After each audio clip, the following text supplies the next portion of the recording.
Je suis né à Roubaix. Alors on entend quelquefois parler de Roubaix, l'enfer du Nord, mais Roubaix c'est un lieu où j'ai eu une enfance merveilleuse et avec un frère, une sœur et des parents super et j'étais bien dans le Nord. C'était vraiment c'est un beau pays qui mérite à être visité. Bon, c'est un beau pays, mais le climat n'est pas suffisamment douillet pour envisager d'y passer ma retraite. Mais pour autant, on y retourne chaque année régulièrement. J'ai plus de famille là-bas, mais on y retourne parce que tout simplement, on aime le caractère des gens. Ce sont des gens qui ont vraiment des vrais gens. Tout comme la Belgique aussi, c'est un peu cette proximité. C'est là-bas que j'ai fait mes études. J'ai quitté le Nord à 20 ans, donc j'ai eu tous mes apprentissages là-bas, y compris la voile.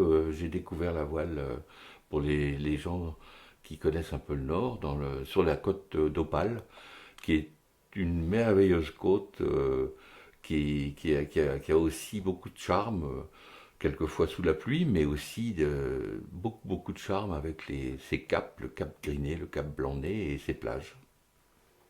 Quand tu dis que les gens du Nord sont des vrais gens, est-ce que tu peux développer?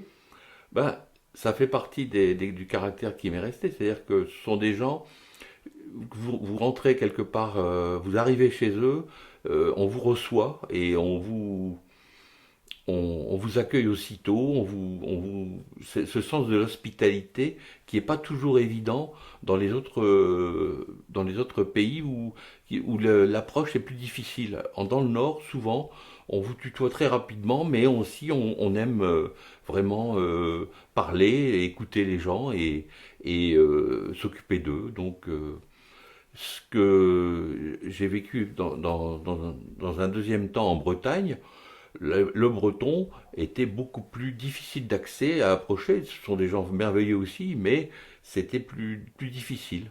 Alors je pense que dans le nord, c'est peut-être le climat qui veut ça. On s'abrite parce qu'il pleut beaucoup et du coup on s'abrite chez les gens et on rentre chez les gens et on rentre dans un foyer qui est toujours allumé parce que la température n'est pas toujours là. Et je pense que c'est vraiment des valeurs qui me sont restées et que j'essaie de reprendre ici quand je reçois du monde à Metz. Tu peux nous dire de tes parents? Alors, mes parents, ils sont tous les deux partis. Mon père est parti beaucoup trop tôt. J'ai pas eu, il est parti à 69 ans, donc j'avais vraiment le sentiment de ne pas lui avoir tout dit. Mais il m'a transmis beaucoup de choses en termes d'amour de la géographie et de toute la découverte des lieux. Quand on était jeune, mon père nous emmenait en vacances toujours dans les Alpes. On avait découvert aussi les pays étrangers, l'Italie, l'opéra en Italie, Vérone. J'étais tout jeune gamin. L'Autriche, l'Allemagne. On a fait tous ces pays-là avec la voiture et quelquefois la caravane plus tard derrière. Et c'était des vacances inoubliables. Il a fallu attendre l'âge de 15 ans où on avait fait les châteaux de la Loire et on lui a dit qu'on en avait marre de faire de la voiture et on s'est posé en Bretagne, du côté de Saint-Malo, à côté, à Cancale, et c'est là qu'on a découvert, et on est resté pour une fois 8 jours au même endroit où on s'est fait des amis, et après je suis revenu régulièrement plus tard à Cancale pour retrouver ces amis qu'on avait fait. Mais jusqu'à l'âge de 15 ans, on partait avec les parents et c'était formidable. Ma maman est partie beaucoup plus tard, elle est partie il n'y a pas très longtemps, elle est partie à 94 ans, et elle, c'était une femme qui était d'une douceur, d'une gentillesse, la maman euh, dont, on, dont on rêve, mais qui était toujours, jamais un mot de trop, toujours gentille. Enfin, j'ai un souvenir d'elle qui était d'une douceur notable. Beaucoup de gens qui la connaissaient m'enviaient d'avoir cette maman. Et qu'est-ce qu'ils faisaient dans la vie tes parents? Alors mon papa travaillait dans une usine textile parce que à Roubaix, le textile était quelque chose de très important. Il avait un rôle de responsable commercial sur des vendeurs, des représentants comme on appelait ça à l'époque.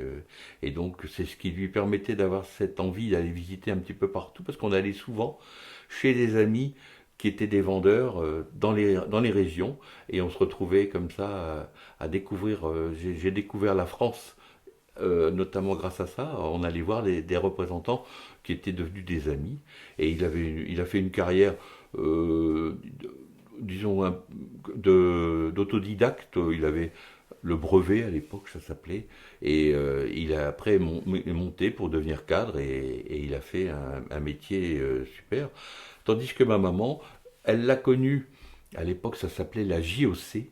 Les jeunes après la guerre là, ils se sont mariés en 48 et donc ils ont eu une jeunesse commune avec des activités au sein de la JOC. Et puis derrière, ils se sont unis pour ensuite faire trois enfants. Donc j'ai un frère et une sœur. Ils ont elle a travaillé un petit peu au début dans une usine à la Lainière à Roubaix. La Lainière de Roubaix, c'était un monument du textile français, donc il fabriquait des fils à partir de la laine. Et ensuite, elle s'est occupée surtout de nous, parce que avec trois enfants, il y avait largement de quoi faire. Et elle s'est bien occupée de nous, je pense. Qu'est-ce que tu as appris de tes parents, justement? Oh ben, je pense que avec mon père, ce goût de la géographie je passe un temps toujours actuellement un temps énorme sur des cartes. J'adore lire les cartes, j'adore regarder les cartes. Dès que je suis quelque part, je cherche mes repères. J'ai un GPS dans ma voiture et sur mon téléphone, mais j'aime bien retrouver une bonne carte. Je suis un adepte des cartes Michelin ou des cartes IGN, et ça, c'est mon père qui me l'a donné ce goût, parce qu'à chaque fois qu'on partait en voiture quelque part, on s'arrêtait, il avait fait un itinéraire et il y avait des points de vue, et donc il fallait s'arrêter. J'étais pas trop sensible à l'époque, ça nous barbait même quelquefois parce qu'on préférait jouer avec les copains, mais qu'est-ce que je regrette et je vois avec mes enfants et mes petits-enfants maintenant, j'essaye de refaire pareil, ça les barbe parfois, mais je pense qu'ils s'en souviendront. Ça, c'est quelque chose que j'ai vraiment retenu de mon père. Pour ce qui est de ma maman, ma mère, j'ai appris avec elle beaucoup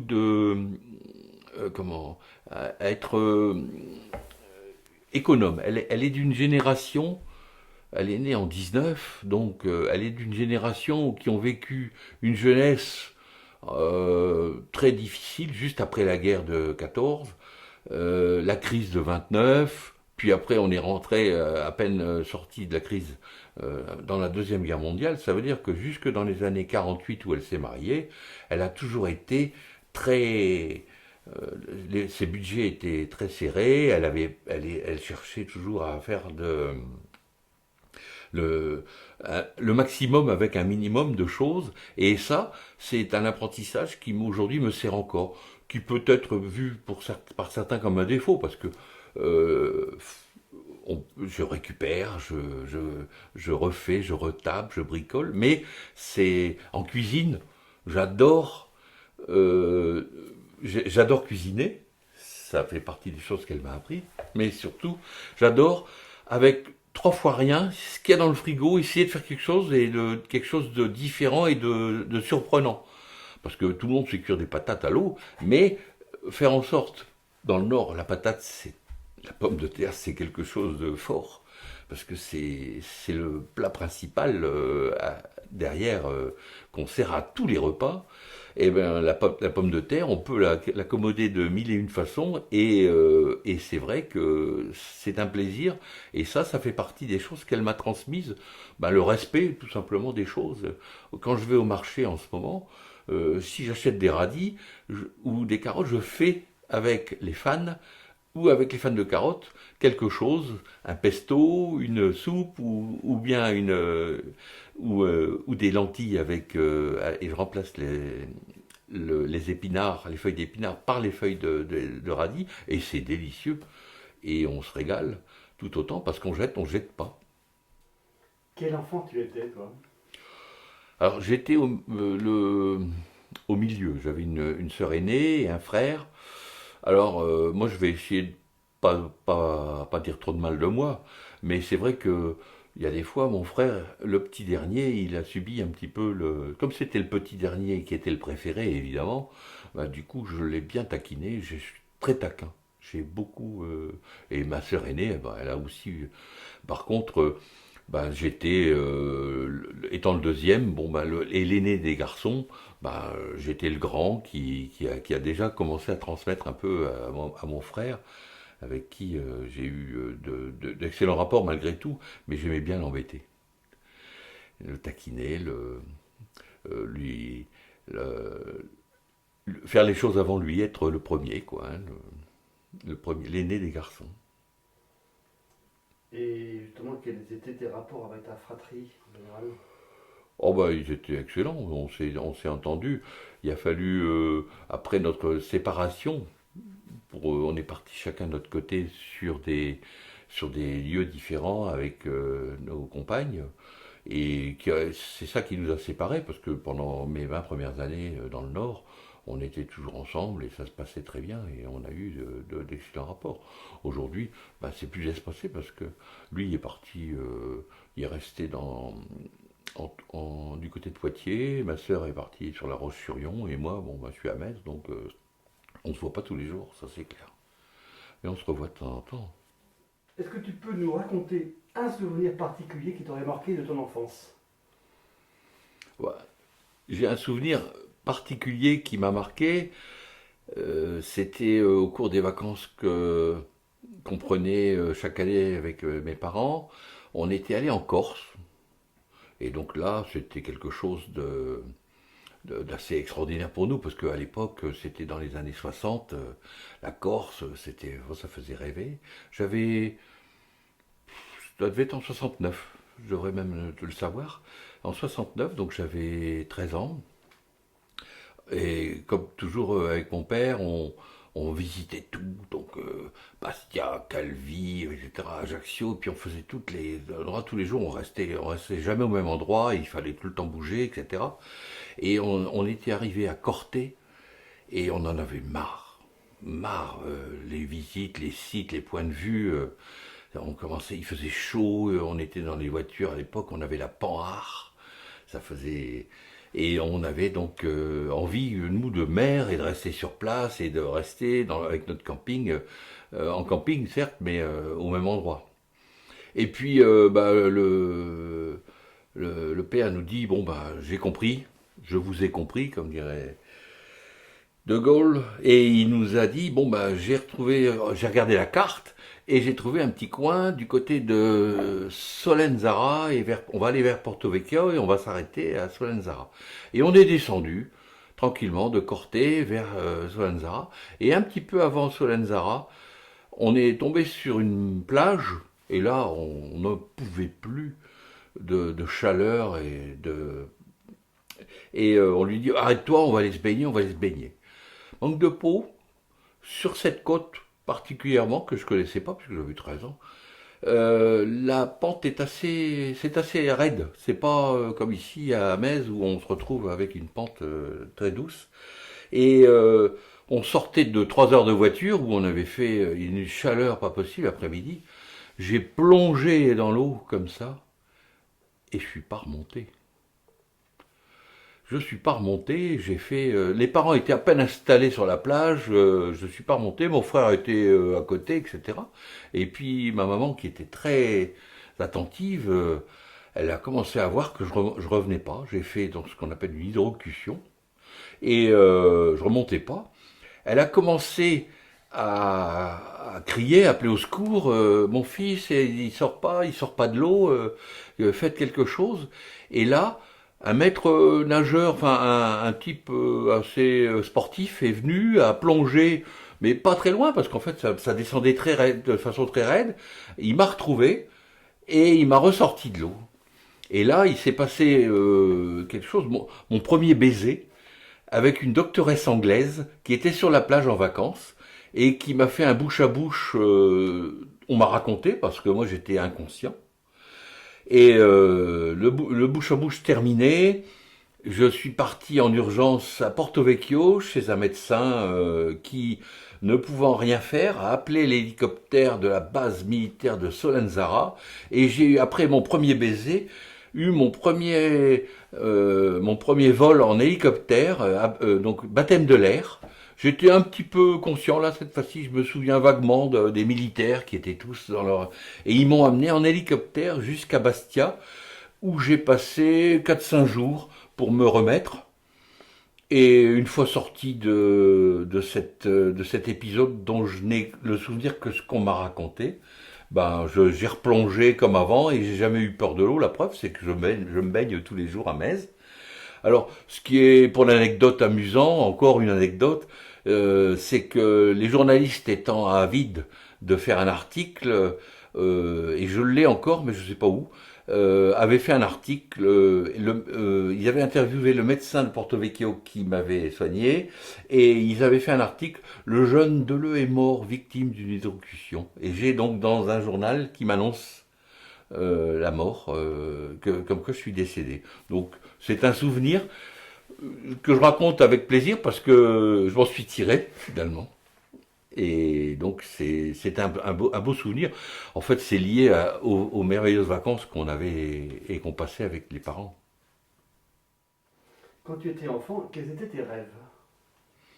Alors, il y a eu différentes périodes, mais celle qui vient à l'esprit en premier, c'est quand j'ai eu mes premiers apprentissages en bateau à faire de la voile dans le Nord.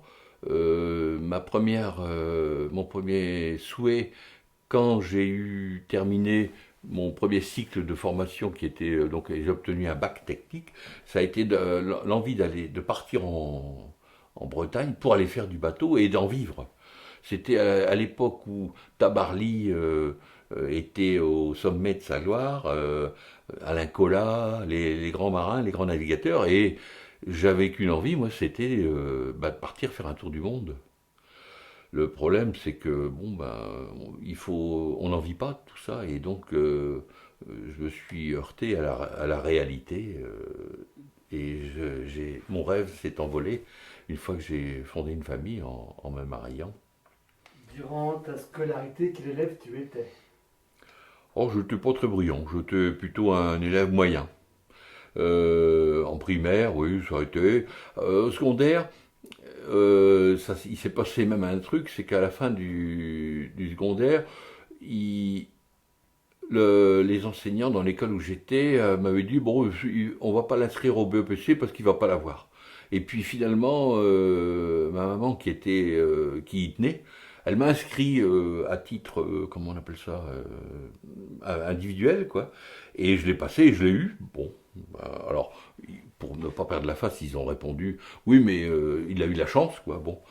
Et du coup, j'ai pas pu être orienté vers une seconde, et je suis parti vers une filière technique. Et donc, je suis parti en BEP. Donc, j'ai fait un BEP, un CAP BEP, là, d'électrotechnique. Et j'étais plutôt bon, mais parce que c'était une filière un petit peu au rabais, considérée au rabais au moins.